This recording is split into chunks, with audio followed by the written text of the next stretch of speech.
Berikutnya kita masuk ke dalam materi uji signifikansi atau significance test, di mana uji signifikansi ini digunakan untuk menguji hasil terukur dengan nilai sebenarnya. Nah, ini sebagai salah satu alat analisis atau alat untuk mengevaluasi hasil penelitian. Nah, ini untuk uji signifikansi nanti ada dua, yaitu t-test atau uji T dan juga f-test. Untuk yang sekarang kita pelajari dulu uji T-nya. Langsung saja uji T. Pengertian uji T ini adalah uji statistik yang digunakan untuk menguji kebenaran atau kepalsuan hipotesis nol. Nah, hipotesis itu sendiri adalah dugaan sementara. Jadi setiap kali kita melakukan penelitian, kita kan pasti punya dugaan. Oh, saya menduganya hasil atau penelitian saya ini nanti hasilnya sama dengan nilai standarnya. Nah, seperti itu. Kemudian persyaratannya ada dua. Yang pertama, sampel diambil secara acak atau dari populasi berdistribusi normal, dan yang kedua adalah data berskala interval dan atau rasio. Nah, kemudian kegunaan uji T ini adalah untuk membandingkan dua rata-rata, di mana dua rata-rata tersebut mempunyai perbedaan.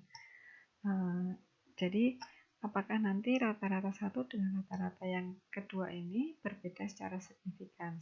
Nah, kalau berbeda secara signifikan itu artinya apa? Tapi kalau misalnya tidak berbeda secara signifikan, nanti artinya apa akan kita pelajari selanjutnya. Nah, kemudian di sini penggolongan uji T.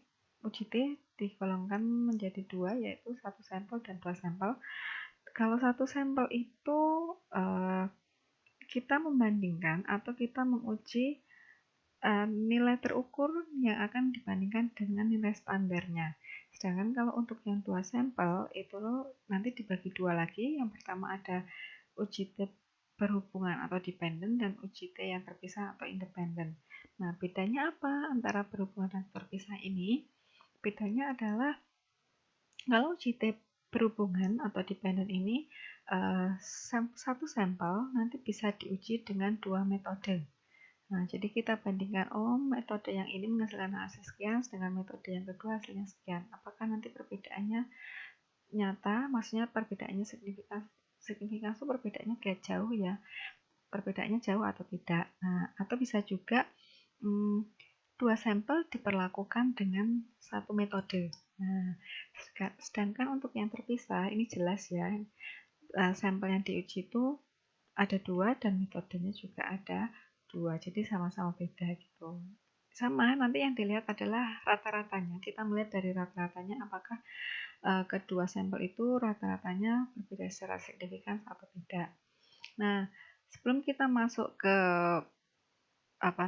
materi satu sampel atau dua sampel ini, yang harus kalian ingat dan selalu diingat itu adalah setiap kali kalian nanti melakukan perhitungan uji T, setiap kali kalian melakukan penghitungan uji T itu nanti saya harapkan kalian selalu menuliskan 4 poin. 4 poin ini sangat penting. Yang pertama itu nanti ada hipotesis, yang kedua nanti ada T hitung, yang ketiga T kritis, baru yang keempat kesimpulan. Nah, 4 poin ini harus selalu kalian tuliskan, harus selalu ada. Nah, gitu ya. Kalau salah satu tidak ada, berarti nanti nilainya kurang. Gitu. Oke, kita mulai untuk uji T satu sampel atau satu percobaan one min. One min itu berarti satu rata-rata ya. Nah, hipotesisnya nih. Hipotesis untuk uji T satu percobaan atau one min ini ada dua. Yang pertama H0 atau H0 itu H0 hipotesis 0 dan HA hipotesis alternatif. Hipotesis 0-nya itu di sini adalah mu sama dengan X bar, sedangkan hipotesis alternatifnya itu mu tidak sama dengan X bar. Nah, mu di sini ini maksudnya adalah nilai standarnya atau nilai sebenarnya, sedangkan X bar-nya itu adalah nilai rata-rata sampel. Nah, ini ya. Jadi mu ini adalah nilai sebenarnya, sedangkan X bar itu adalah rata-rata sampel. Nah, untuk hipotesis, kalian cukup menuliskannya mirip seperti ini. Nah, nanti kalau misalnya kalian menulis mirip, bukan mirip, sama seperti ini, plug ini. Nggak usah diganti apapun, tidak perlu diganti angka, cukup seperti ini saja. Nah, kalau misalnya nanti di Excel kalian tidak menemukan simbol-simbol ini, kalian bisa menuliskan H0-nya itu sebagai nilai maaf, bisa menuliskan H0 itu misalnya nanti ini nilai sebenarnya sama dengan rata-rata sampel. Nah, berarti HA-nya nilai sebenarnya tidak sama dengan rata-rata sampel gitu ya. Jadi nggak usah bingung kalau nggak nemu simbolnya nanti di Excel. Nah, setelah kalian menuliskan hipotesis, jadi ini ya hipotesisnya seperti ini saja, tidak usah berubah apapun. Nah, kecuali kalau kalian nggak menemukan simbolnya. Kemudian yang kedua, setelah kalian menuliskan hipotesis, nanti kalian harus menghitung T-hitungnya. Nah, T-hitung ini nanti akan kalian dapatkan menggunakan rumus ini. Nilai T-hitung bisa dicari menggunakan X bar dikurangi mu dibagi S dibagi akar N, di mana S bagi akar ini di mana S standar deviasi dibagi akar N ini adalah penyebut ya, ini pembilangnya, ini penyebutnya. Jadi ini harus satu kesatuan.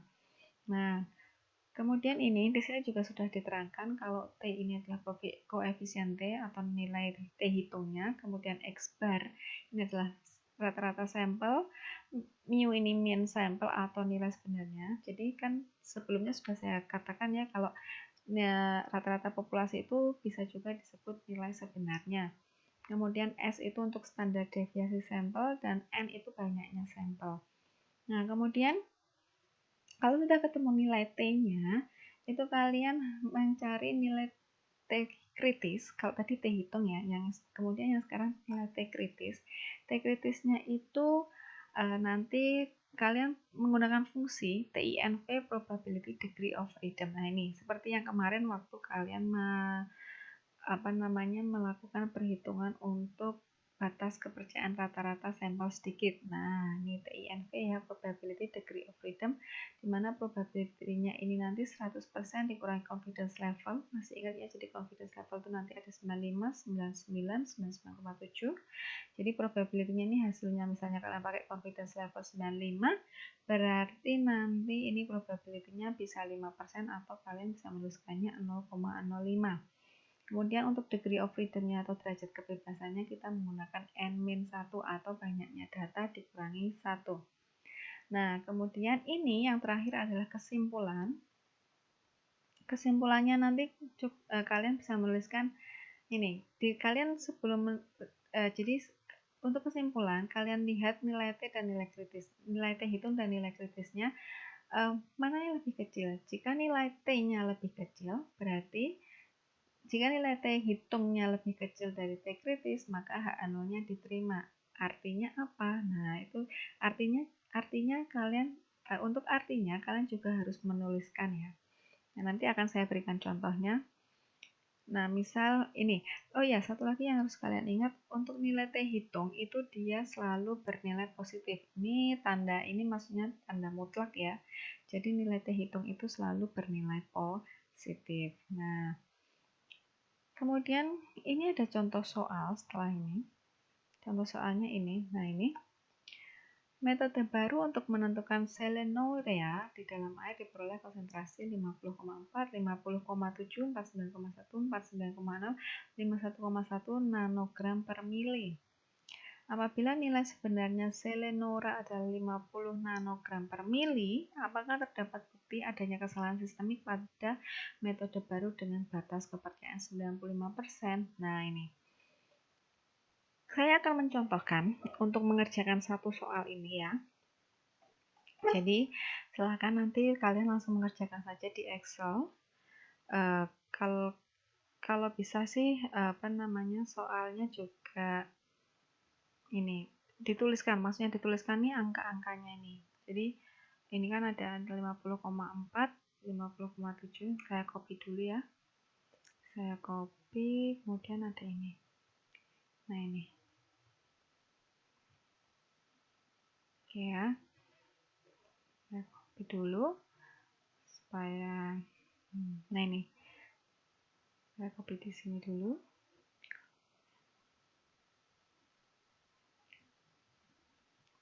Besar sekali. Nggak apa-apa.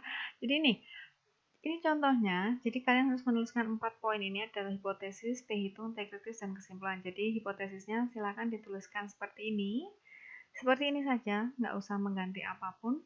Kalau misalnya nanti seperti yang tadi saya bilang, kalau kalian tidak menemukan simbol-simbol ini, kalian bisa menuliskan H0 standar nilai sebenarnya sama dengan rata-rata sampel, HA atau H alternatifnya nilai sebenarnya tidak sama dengan rata-rata sampel. Oke, kemudian di sini untuk yang soal ini saya akan menuliskan ulang dulu data-datanya yang diperlukan. Nah ini jadi ada berapa?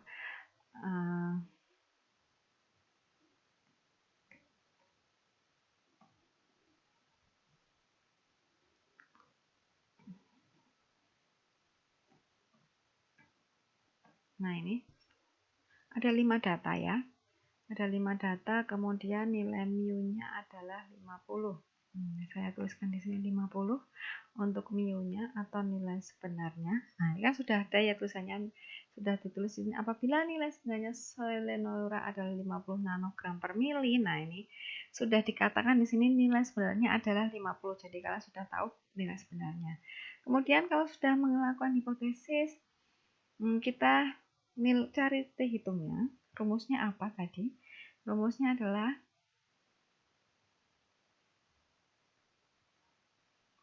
X bar dikurangi mu dibagi S dibagi akar N. Wah, ini berarti sebelum kalian mencari T hitung, kalian harus mencari dulu masing-masing dari ini.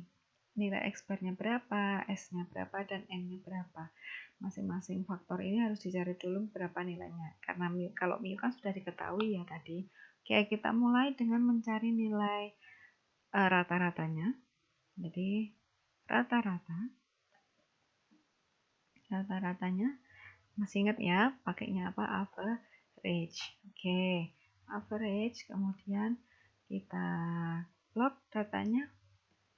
Oh, rata-ratanya 50,06. Kemudian apalagi standar deviasi S ya. Masih ingat rumusnya? STDEV kurung buka blok data. Oh,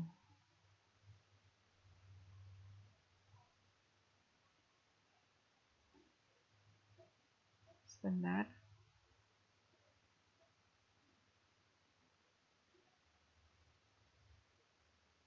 Kok nggak mau ya? Sebentar.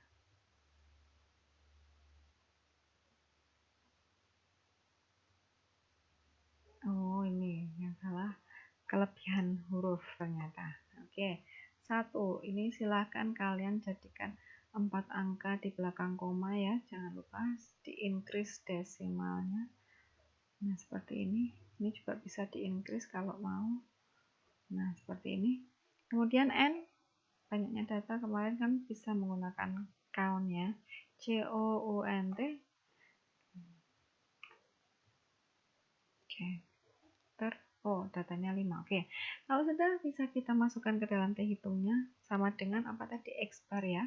X bar dikurangi nilai sebenarnya 50. Kemudian dibagi ini kan pembilang ya. Ini pembilangnya jadi 1. Jadi 1 berarti harus dikurung. Pembilang jadi 1, penyebut juga jadi 1. S dibagi akar N. Akar pakai SIRT akar N. N-nya 5. Kurung tutup, lalu di enter. Oh, hasilnya ada 0,140411. Kemudian T kritisnya tadi rumusnya adalah memakai TINV, probability degree of freedom. Nah, confidence levelnya kita tadi 95% ya. Nah, ini berarti sama dengan TINV Probability-nya berarti 100% kurangi 95%, 5%, 5%. Kemudian nah ini, jangan lupa tanda bacanya silakan sesuaikan dengan komputer masing-masing. Nah, degree of freedom-nya berarti N-1, 5 kurangi 1, 4. Oke, langsung di enter. Nah, 2,776445. Oke, berarti setelah dapat nilai T hitung dan nilai T kritisnya, kita bisa tahu ya mana yang lebih kecil. Ternyata yang lebih kecil adalah nilai T hitungnya. Berarti kalau nilai T hitungnya lebih kecil, hasilnya apa? Hasilnya adalah H0 diterima. Berarti H0, jadi kesimpulannya seperti ini. Ini berupa kalimat H0 diterima. Ya gini. Nilai T hitung lebih kecil dari T kritis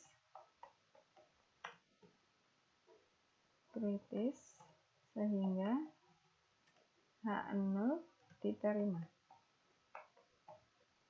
Artinya, nah, untuk artinya itu silakan kalian lihat lagi soalnya tadi apa. Soalnya adalah apa tadi pertanyaannya adalah apakah terdapat bukti adanya kesalahan sistemik pada metode baru dengan batas kepercayaan 95%. Nah, ternyata H0-nya diterima, berarti dugaannya itu kan benar. Kalau dugaannya benar, apakah ada kesalahan? Tidak ya, berarti artinya tidak ada kesalahan sistemik pada metode baru. Nah, gitu ya. Artinya tidak terdapat kesalahan pada metode baru. Oke. Kalau mau lebih lengkap ya nggak apa-apa, berarti kalau lebih lengkap tidak terdapat bukti kesalahan pada metode baru dengan batas kepercayaan 95%. Nah, itu boleh kalau mau lebih lengkap lagi, tapi seperti ini juga sudah benar. Nah, kalau misalnya masih bingung kok bisa sih kok tidak ada kesalahan. Nah, ini kan gini, kita melogikanya lihat dari hipotesisnya. Hipotesisnya kan H0. H0 itu kan dugaan kita gitu loh. Dugaan kita kan nilai sebenarnya sama dengan rata-ratanya. Jadi kita menduganya metode barunya ini nilainya nanti tidak berbeda jauh dengan nilai sebenarnya. Nah, ini kan sama dengan di sini kan maksudnya dia nilainya sama, bernilai sama gitu, tidak ada perbedaan, tidak jauh berbeda. Ya, intinya dia sama gitu ya. Nilai terukur dengan nilai sebenarnya itu sama. Itu dugaan kita. Ternyata setelah dihitung T hitung dan nilai T kritisnya, itu nilai T hitungnya lebih kecil dari T kritis. Nah, kalau nilai T hitungnya lebih kecil dari nilai T kritis, berarti kan H0-nya diterima. Kalau diterima kan berarti nilai sebenarnya dengan nilai terukur itu tidak ada perbedaan atau sama, dianggapnya sama. Nah, kalau dianggapnya sama, berarti kan pada metode baru itu tidak ada kesalahan, ya enggak? Karena kan hasilnya sama antara nilai terstandar dengan nilai terukurnya. Berarti si metode baru ini tidak ada kesalahan setelah dibuktikan dengan nilai uji T. Nah, seperti itu ya untuk yang uji T1 sampel. Nah, silakan kalau misalnya kalian masih bingung, kalian boleh bertanya. Nah, selagi mempelajari ini, silahkan kalian juga mencoba sendiri di Excel-nya. Kalau masih bingung, silahkan bertanya. Nanti kalau sudah selesai mengerjakan ini yang uji T1 sampel, silahkan filenya dikirim ke saya ya. Jangan lupa dikasih judul dan juga jangan lupa dikasih nama kelas dan nomor absen gitu ya. Terima kasih.